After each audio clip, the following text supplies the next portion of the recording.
"How long do you plan to leech off me?" he demanded, his voice dripping with contempt. Though I had anticipated this confrontation, the idea of selling all our belongings seemed absurd. I couldn't fathom how the money from such actions could be of any real value. The term leech was especially unacceptable. Was I really leeching off him? How could he even use such a word? With a dismissive laugh, I looked at him with disdain and calmly declared, "Then I'll leave."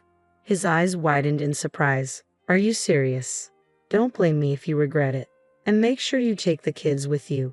He doubted my ability to make it on my own, but I met his gaze with unwavering confidence. "There's nothing for me here anymore. I can live on my own strength. You'll be the one with regrets." My name is Rose. I'm a 40-year-old housewife who married young at 22 and had my first son at 25. Before I knew it, I was blessed with 5 children. The oldest is now 15, and the youngest is 7, making our home bustling with energy. Managing the household's vibrancy has become part of my role, but it's a challenge to keep from being overwhelmed by the children's liveliness. My husband, Ken, is 2 years older than me. We dated through college and married shortly after graduation. He came from the countryside, simple and kind, and I fondly remember introducing him to city life. After graduation, Ken started working at a real estate company, and I joined a furniture manufacturer. Shortly after, he proposed, and we started a family. I quit my job after our first child and focused on raising our growing family. Ken's success in sales seemed promising, and his income provided a sense of security. Little did I know that trouble was brewing in our marriage. Around 7 years ago, when our youngest was born, Ken's attitude began to shift. His once stable job started faltering due to stagnation in housing sales, exacerbated by rising living costs. Late nights became the norm, and coming home after midnight was routine. "There's no bonus this year. How are we supposed to get by?" he vented, frustrated with his company and superiors. "It's impossible. That guy's all about the numbers and doesn't understand the essence of selling houses. I'm sick of it." In these times, all I could do was stay out of his way and support him quietly.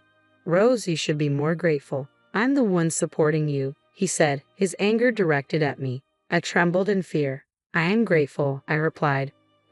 "But if that's the case, can't you cook better? Your cooking lacks flavor and isn't delicious." "I thought too much seasoning might be bad for health," I responded. "Shut up. I'm the most important person in this house. Are you defying what your husband says?" he snapped. Overwhelmed by his rough demeanor, I reluctantly added more seasoning to the dish. Ken, once gentle and appreciative, had become arrogant and demanding. His pride in supporting the family had twisted his character. As I stood in the kitchen, anxious about our future, I wondered what could be done. His stubbornness and sense of superiority seemed to be growing with age. 7 years have passed, and Ken's behavior has only worsened. "Hey, wash my clothes quickly. Can a full-time housewife even manage that?" he barked. "Is dinner not ready yet? It's only natural to prepare a meal before the master of the house returns. How many times must I say it for you to understand?" Despite being overwhelmed with household chores and caring for the children, Ken's complaints never ceased. "I'm tired from working," he would say. The economic downturn had affected his workplace, with performance fluctuating and some colleagues being laid off. His salary, stagnant for years, had not increased. Meanwhile, our expenses grew with the children's needs and desires for new games and cell phones, leaving me feeling increasingly burdened and unappreciated. While I didn't grant every request, I did make sure to buy what the children wanted for Christmas. I'm grateful for the courage I had back then when Ken's company began to struggle around 7 years ago. As a full-time housewife, I found a hobby that brought me daily joy, and unexpectedly, it started generating income. What began as a way to vent my frustrations with Ken's blaming has surprisingly become a significant source of financial support for our family. Life is unpredictable, and having my own source of income has made me appreciate being able to purchase things I want with my own money.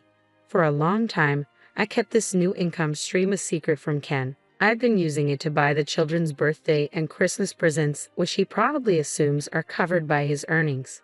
Ken has always been careless with money and not one to manage our finances, so I've handled our budget since the start of our marriage. I saw no need to clarify that these gifts came from my earnings.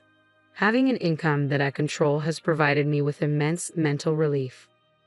Despite the challenges of earning money, the satisfaction of seeing my work appreciated is unparalleled, especially when compared to the silent dedication required for housework and childcare. It often feels like housework and childcare are the toughest jobs. I'm sincerely thankful to my past self for diving into this new hobby.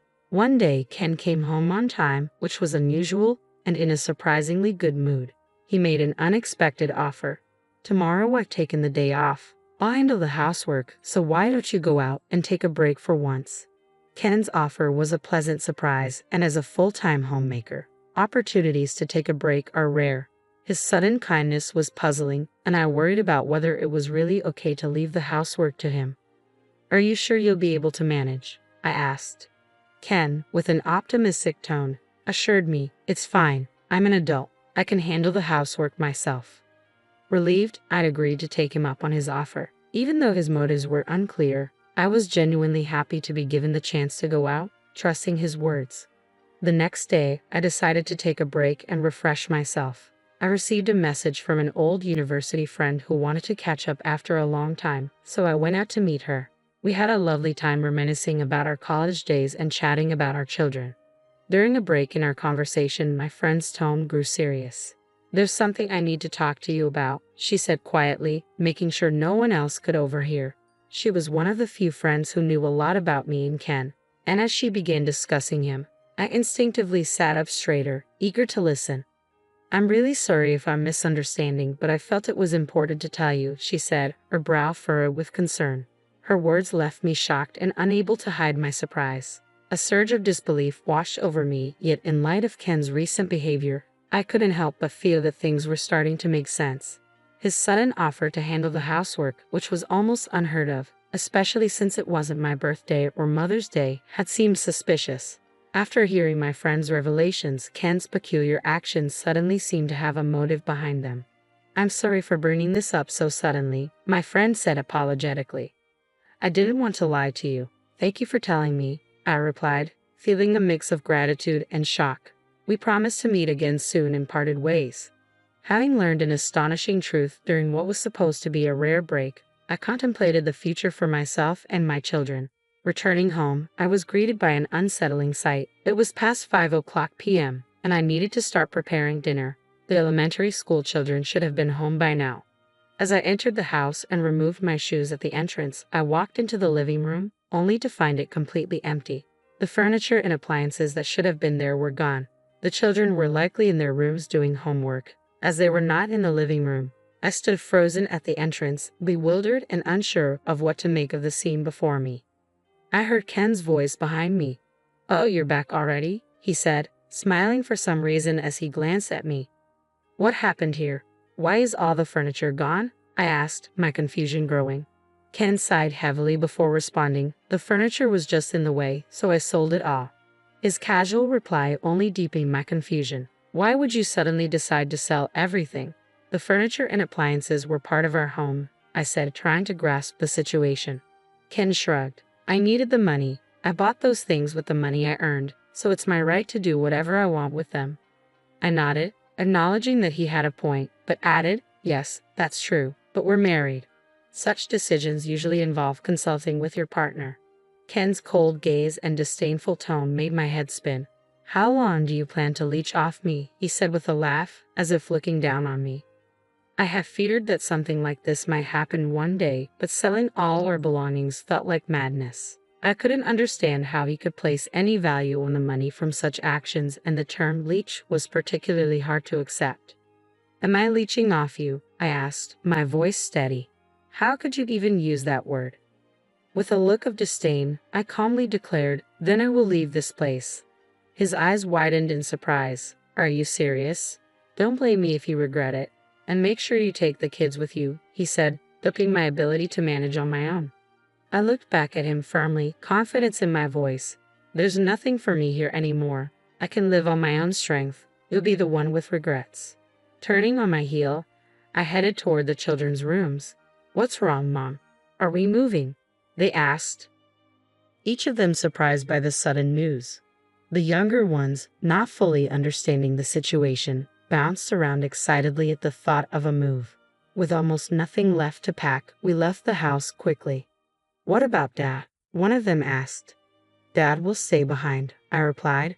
Our youngest, just 7, seemed to sense something about his absence but chose not to ask any further questions. I found a hotel that could accommodate all 6 of us and decided to spend the night there. The children were thrilled at the prospect of a rare hotel stay, and their excitement made the experience feel less daunting. We enjoyed our night and eventually drifted off to sleep. The next day, after dropping the kids off at school, I headed to a real estate agency, motivated by the recent upheaval to find a more spacious home. I bravely inquired about purchasing the tower apartment.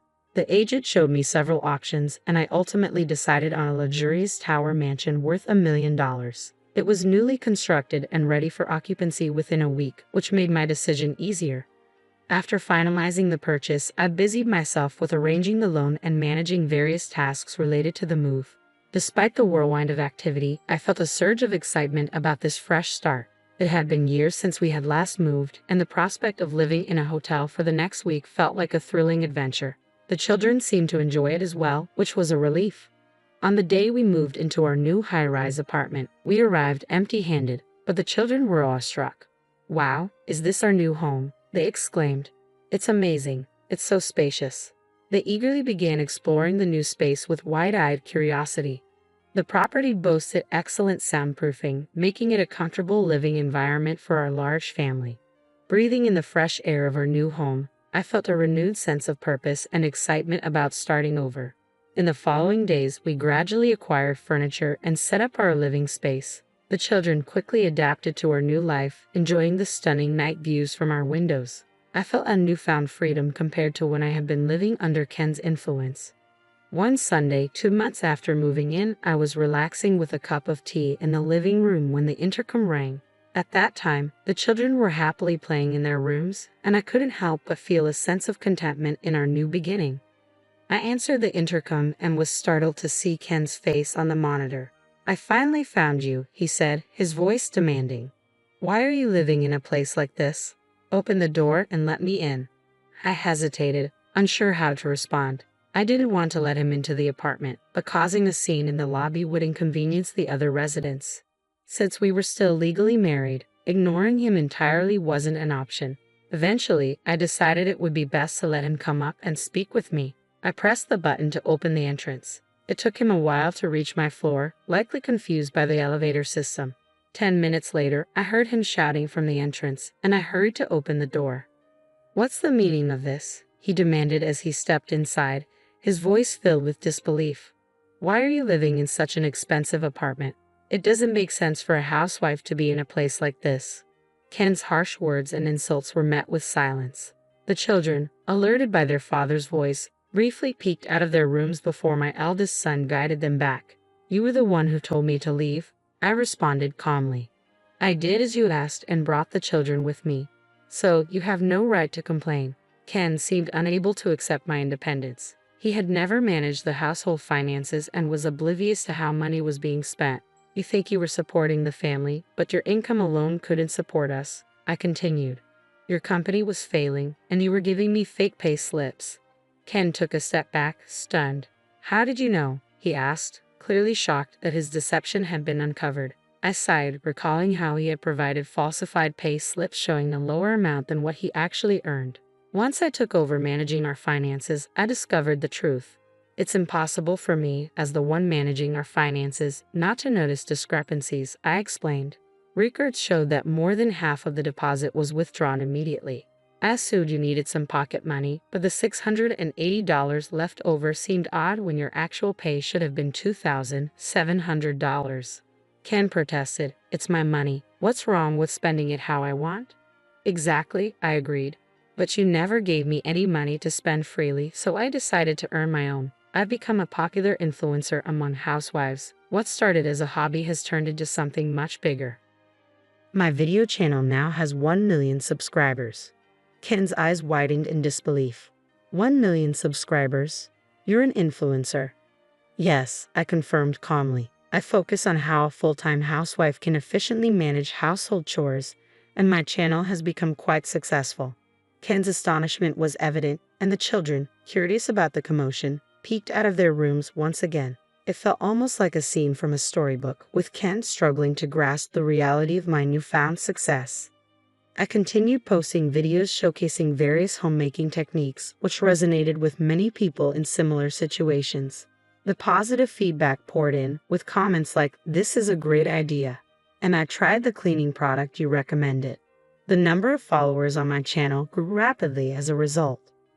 Last month, I received an offer from a TV producer, which gave me the opportunity to appear on television. The income from this hobby had become substantial enough to cover our living expenses and allow me to buy things for my family. I had kept this success a secret, anticipating that he might oppose it.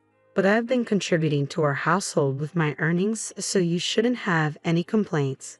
Ken, however, was incredulous. "It's unbelievable that you didn't tell me. We're married. Important things should be shared," he argued, raising his voice. At this point, I decided to reveal a long-held secret. "Oh, and why didn't you tell me about your affair?" I asked. "I met an old university friend recently. She mentioned seeing you enter a hotel with another woman. That's what my friend told me the day I left." "What affair? What are you talking about?" Ken asked, clearly flustered. "I have proof," I said, showing him the photo my friend had sent me. Ken's face went pale as he looked at the image. "Why do you have this?" he asked, shocked. "Well, obviously to have an advantage in case we get divorced," I replied. "Divorce?" Ken seemed flustered and unprepared for this turn of events. "Please don't take it to court. I beg you. You drove me out of the house to live with another woman. You have no excuses left. If you refuse, I'm prepared to take this to court," I said firmly. Ken's pleas grew more desperate, but my children, who had come out of their rooms, dragged him toward the entrance. They, too, had lost trust in him. I couldn't help but laugh at their determination. Together, we successfully ushered Ken out of the apartment, applauding loudly as he left. As promised, I sent Ken the divorce papers, and he signed them. After the divorce was finalized and I received the alimony, I learned that Ken had been falsifying his pay slips and misusing company funds.